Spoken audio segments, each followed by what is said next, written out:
Di dalam sejarah peradaban Sunda yang sangat panjang, bukan hanya saja kemegahan Sunda yang selalu terlihat oleh pandangan mata, akan tetapi kehancuran Sunda pun senantiasa mengiringi di setiap jejak dari perjalanan kehidupan Sunda itu sendiri. Adapun penyebab dari kehancuran di tanah Pasundan pada zaman dahulu, hampir semuanya dikarenakan perselisihan masalah ajaran kepercayaan kepada Tuhan. Baik itu ajaran kepercayaan yang datangnya dari luar tanah Pasundan, ataupun ajaran kepercayaan yang berasal dari tanah Sunda itu sendiri. Di dalam jejak sejarah, Sunda pernah mengalami kehancuran peradaban yang sangat besar, yang dimana pertikaian itu memporak-porandakan tatanan kehidupan masyarakat Sunda pada zaman dahulu. Kejadian yang pertama, yakni di abad 1000 tahun sebelum Masehi.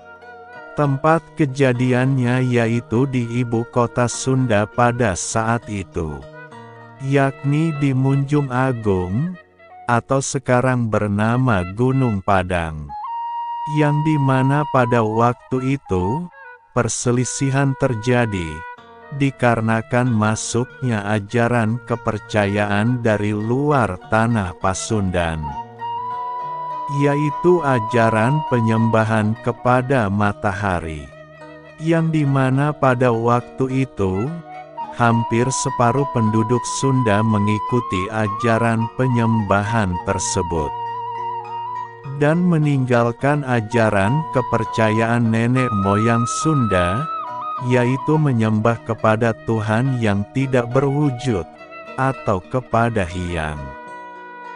Terpengaruhnya para penduduk Sunda pada waktu itu, dikarenakan ajaran tersebut memberikan kebebasan-kebebasan di dalam menjalani hidup.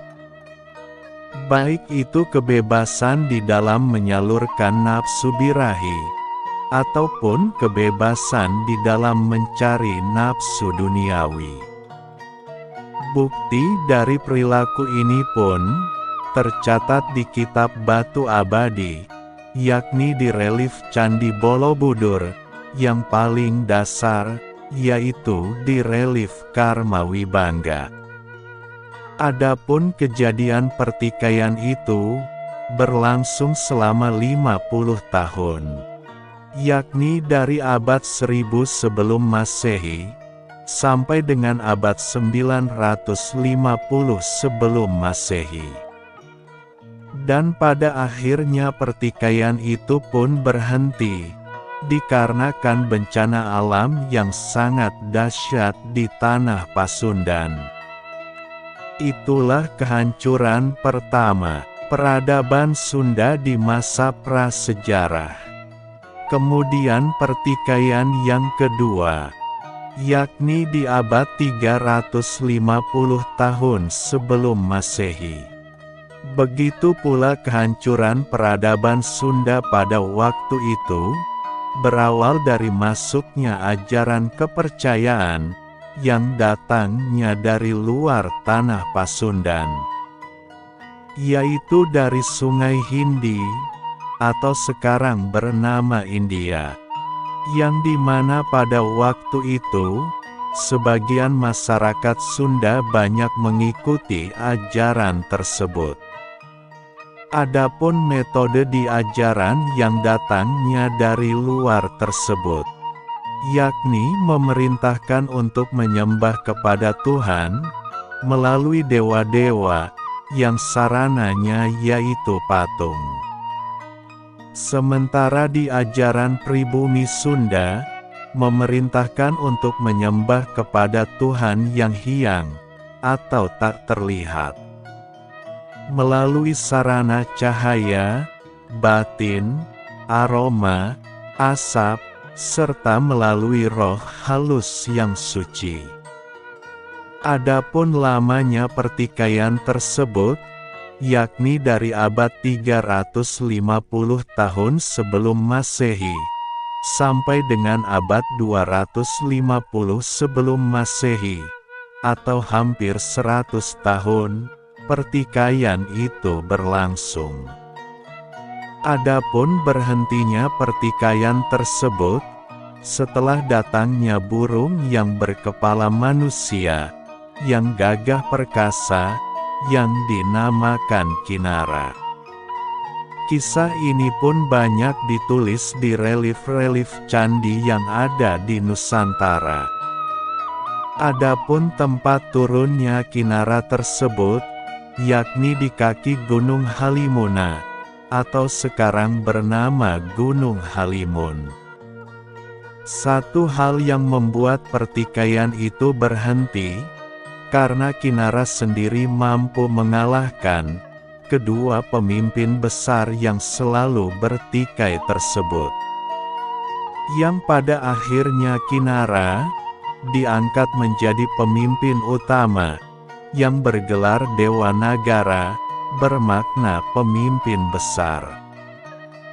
Dengan berjalannya waktu, kedua ajaran itu pun kemudian disatukan oleh Dewa Nagara, dan diberi nama ajaran Parahiang, yaitu gabungan dari ajaran Sunda serta ajaran Hindu. Dengan berhasilnya Dewa Nagara menyatukan kedua ajaran tersebut, penduduk Sunda pun memberi gelar kepada Dewa Nagara, yakni Hyang Kersa. Dengan semakin harmonisnya kehidupan di tanah Sunda pada waktu itu, akhirnya Dewa Nagara mendirikan sebuah kerajaan, yang diberi nama Salaka Nagara Parahiang. Kemudian kehancuran peradaban Sunda yang ketiga, yakni terjadi di abad 1 Masehi, atau di akhir dari runtuhnya kerajaan Salaka Nagara Parahiang, yang dimana setelah wafatnya Raja Dewa Nagara, beserta istrinya yakni Dewi Pertewi, dengan cara ngahiang, maka kerajaan Salaka Nagara pun dilanjutkan oleh putra semata wayangnya, yaitu Cakra Pasundan. Di akhir kepemimpinan Cakra Pasundan, kerajaan Salaka Nagara disusupi oleh ajaran kepercayaan yang datangnya dari luar tanah Pasundan, yaitu dari daerah Hindi, atau sekarang bernama India. Adapun nama dari ajaran kepercayaan tersebut, yakni ajaran Kapitayan. Adapun metode penyembahan kepada Tuhan di dalam ajaran Kapitayan, yakni melalui patung. Begitu pula di ajaran Kapitayan tersebut, menempatkan bahwa Tuhan itu hampa atau kosong. Dan sekarang ajaran tersebut lebih dikenal dengan sebutan ajaran Buddha, yaitu ajaran yang mengedepankan tentang budi pekerti.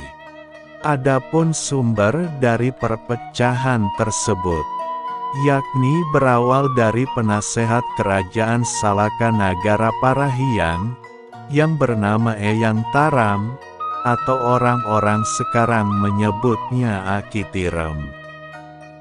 Beliau menjadi pemimpin utama dari ajaran Kapitayan tersebut, yang pada akhirnya kepemimpinan di kerajaan Salaka Nagara Parahiang terbagi menjadi dua bagian pengikut, yaitu pengikut Cakra Pasundan, serta pengikut Eyang Taram.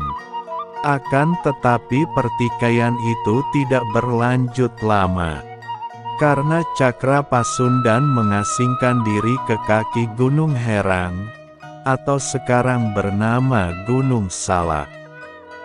Sampai akhir hayatnya, Beliau pun wafat dengan cara ngahiyang di Gunung Salak tersebut. Adapun tempat ngahiyangnya Cakra Pasundan pada saat ini, yakni di sekitar Pura Parahyangan Agung Jagatkarta, di kaki Gunung Salak. Sementara Eyang Taram berada di pusat kerajaan Salaka Nagara Parahyang, yakni di kaki Gunung Halimun. Setelah Eyang Taram mengetahui bahwa Cakra Pasundan telah ngahiyang, ia pun menyesal dengan apa yang telah terjadi. Karena Eyang Taram merupakan orang kepercayaan ayahnya Cakra Pasundan, yaitu Dewa Nagara.